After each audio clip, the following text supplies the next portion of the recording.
来关心新北市发生高中生伫校园内底风挂颔棍仔死亡的案件，校园的安全是引起重视。为了要防止乌道走入去校园，刑事局伫昨昏是通报各地头的少年队，爱成立专责小队，针对大家扫污也是帮派活动内底，总共有发现未成年，就要赶紧通报学校，甲学校合作去进行高关怀方式，要甲幕后的乌道抓出来。 新北某一间学校爆发挂颔棍仔案，一名国三学生风擦砸倒死亡，也予校安问题浮入台面。刑事局昨次通报各地少年队成立扫污专责小队，无要予帮派组织继续侵入校园，一再渗透吸收未成年。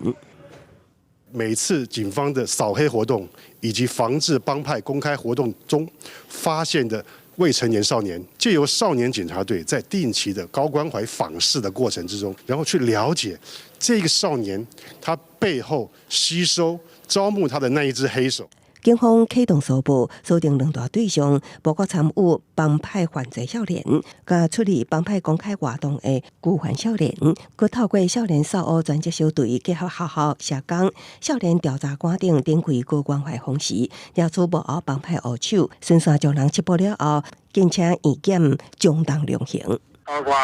司法、警政、学校、政府各自负责之外，也能够团队合作。这个我想应该是一个希望，也是一个也是一个很好的契机点。面对警方作为，发生代志的校长持正面态度，也不过这件挂颔棍仔案已经过20几天，也伫少年法庭无移送检方，校长也伫面册对规个案件发出感想。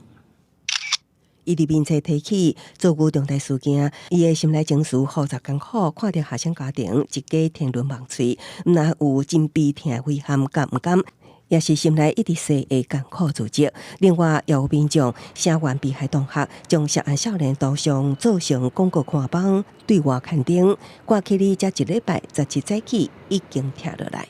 广告工会的朋友有来传话说。 事务主管单位希望我能够拆除，免得他们要才华。我想我也不是为了怕才华，我讲的不要让公务人员为难。